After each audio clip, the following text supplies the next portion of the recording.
चलिए दोस्तों, आज हम सीखेंगे सूफ़ी काव्य के बारे में। तो शुरू करते हैं। पहले इसका परिचय जान लेते हैं कि सूफ़ी शब्द की व्युत्पत्ति के संबंध में बड़ा मतभेद है। हम ये कह सकते हैं कि उन सूफ़ के कंबल लपेटने वाले, भौतिक विलासिता से दूर रहने वाले, ईश्वरोन्मुख, प्रेमलीन, सरल सात्विक जीवन व्यतीत करने वाले, भूखे प्यासे रहने वाले एक प्रकार के फ़कीर सूफ़ी कहलाते हैं। तो ये जो इसमें बताया गया है कि विलासिता से दूर, भौतिक विलासिता से मतलब बिल्कुल दूर, सूफ़ माने यानी कि कंबल ओढ़ने वाले, लपेटने वाले, भूखे प्यासे रहने वाले, ईश्वर में विश्वास रखने वाले सूफ़ी कहलाते हैं। प्रमुख ग्रंथ हैं हुसैन अली कृत पोह पापती, कासिम शाह कृत हंस जवाहिर, नूर मोहम्मद कृत इंद्रावती तथा अनुराग बांसुरी। ये हैं सूफ़ी काव्य की कुछ प्रमुख रचनाएं या ग्रंथ कह लें। तो आगे है सूफ़ी काव्य की विशेषताएं। तो पहली है काव्य रूप।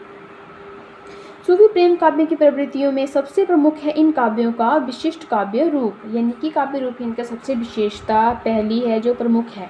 सूफ़ी प्रेम काव्यों की विशेषता यह है कि इन्होंने फारसी की मसनवी शैली में भारतीय रचित चरित्र काव्यों की कड़बक शैली का समन्वय करके एक नए काव्य रूप को जन्म दिया, यानी कि फारसी की मसनवी शैली में इन्होंने कड़बक शैली का समन्वय किया और एक नए काव्य रूप को जन्म दिया।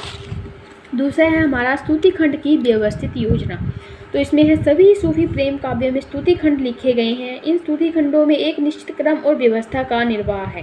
स्तुति खंडों में सूफ़ी कवियों की आस्था व्यक्त हुई है, यानी कि व्यवस्था में लिखे गए हैं, क्रम में लिखे गए हैं, यानी कि आगे पीछे नहीं है, कुछ एकदम व्यवस्थित क्रम में है, यानी कि सीक्वेंस में, और कवियों की आस्था इसमें व्यक्त हुई है, चाहे वो अपने ईश्वर के प्रति हो, चाहे वो अपनी प्रेमिका के प्रति हो। तो तीसरा है हमारा नायिकाओं के आधार पर नामकरण। सभी सूफ़ी काव्यों में ये सामान्य प्रवृत्ति पाई जाती है कि नामकरण प्राय नायिकाओं के नाम के आधार पर ही किए हैं, जैसे चंदायन, मृगावती, पद्मावत, चित्रावली, मधुमालती, इंद्रावती आदि को प्रस्तुत किया गया है। तो इन सभी को जो हमने चंदायन, मृगावती वगैरह अभी पढ़े, इन सभी का जो नाम है नायिकाओं के आधार पर ही किया है, और ये बड़ी ही सामान्य प्रवृत्ति है सूफ़ी काव्य की। चौथा है हमारा कथानक के गठन में समरूपता। सूफ़ी कवियों का मुख्य लक्ष्य लौकिक प्रेम के माध्यम से अलौकिक प्रेम का निरूपण करना था। इसलिए प्रेम पद्धति के प्रकाशन के लिए सभी सूफ़ी कवियों ने एक जैसे कथानकों का ही चयन किया है। इन्होंने ज़्यादातर पूर्ववर्ती कवियों के कथानकों से बहुत सी सामग्री इकट्ठी की है। सूफ़ी काव्यों ज़्यादातर दुखांत ही रही हैं, यानी कि एक जैसे कथानकों का चयन किया है, और ज़्यादातर पूर्ववर्ती कवि जो हैं उन्होंने मुख्य रूप से कथानकों से, मतलब पूर्ववर्ती कवियों ने इनके मतलब जो इनका सूफ़ी काव्य लिखा गया है, उन्होंने जो सूफ़ी काव्य के कवियों ने पूर्ववर्ती कवियों के कथानकों से बहुत सारी सामग्री एकत्रित है, यानी कि इस पूर्ववर्ती काव्य का प्रभाव उसमें ज़्यादा देखा जा सकता है, और दुखांत ही रहा है अधिकतर सूफ़ी काव्यों। पाँचवा है हमारा कथानक रूढ़ियों की समानता। प्रेम पद्धति और कथानक की समानता के कारण सभी सूफ़ी काव्यों में अधिकतर कथानक रूढ़ियाँ भी प्राय समान हैं, यानी कि रूढ़ियाँ भी समान है, कथानक भी समान है। सभी में चित्त दर्शन, स्वप्न दर्शन, प्रत्यक्ष दर्शन, गुण श्रवण आदि में किसी एक के आधार पर प्रेम का उदय होता है। सभी में शुक, हंस, कपोत, मैना आदि को संदेश वाहक के रूप में भेजा गया है, यानी कि कथानक की रूढ़ियों की समानता देखी जा सकती है, यानी कि जिस एक ने रचना लिखी तो उन्होंने उसी को देखकर दूसरे कथानक को उठाकर वैसी ही रचना कुछ बना दी। स्वप्न भी वैसे बनाए, चित्त दर्शन भी वैसे बनाए। तो छठा है हमारा चरित्र चित्रण। सभी सूफ़ी प्रेम कथा काव्यों के नायक प्रेम पथ के साधक हैं। उनके चरित्रों का विकास प्रेम पद्धति के अनुसार ही हुआ है, यानी कि सभी के चरित्रों का विकास प्रेम पद्धति के अनुसार ही, जैसा उनका प्रेम हो उनका चित्र वैसे वैसे उभरता जाता है। प्रेम पथ की कठिनाइयों को विशेष रूप से उजागर किया गया है, जो कि प्रेम के समय कठिनाइयाँ आती हैं वो उनको उजागर करते हैं।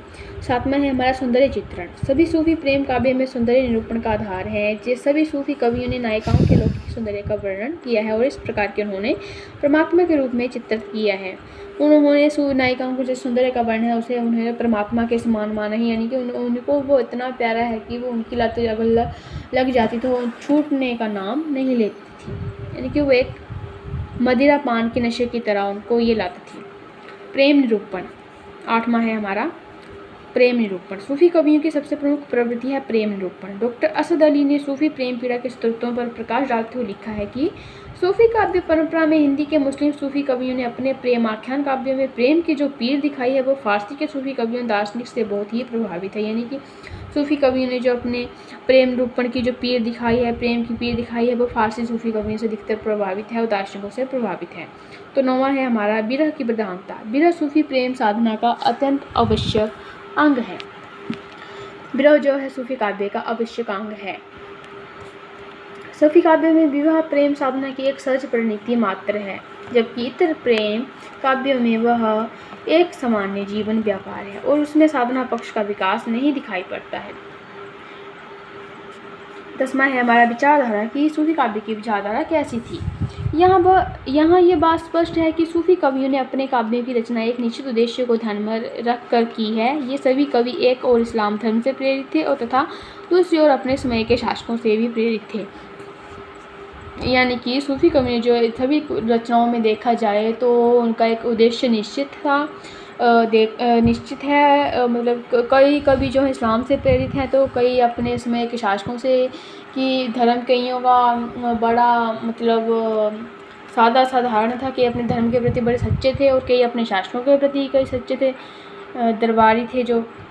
तो इस प्रकार निष्कर्ष ये है कि मतलब सारा निचोड़ ये है कि सूफी कवियों को धर्माश्रय भी प्राप्त था और राज्याश्रय भी प्राप्त था, यानी कि उनको राज्य का आश्रय भी प्राप्त था और धर्म का, यानी कि धर्म में भी काफ़ी लीन थे और अपने राज्याश्रय के प्रति भी काफ़ी ईमानदार थे। उन्होंने हिंदू राजकुमार और राजकुमारियों की प्रेम कथाएं लेकर हिंदू मुस्लिम एकता को एक करने का प्रयास किया, यानी कि राजकुमारी को जो हिंदुओं और मुस्लिमों को थे उनको उनकी प्रेम कथाओं के माध्यम से हिंदू मुस्लिम एकता करने का प्रयास किया। तो ये था हमारा आज का टॉपिक। तो मेरा वीडियो अच्छा लगे तो लाइक शेयर कमेंट और सब्सक्राइब करें मेरे चैनल को। Thank you.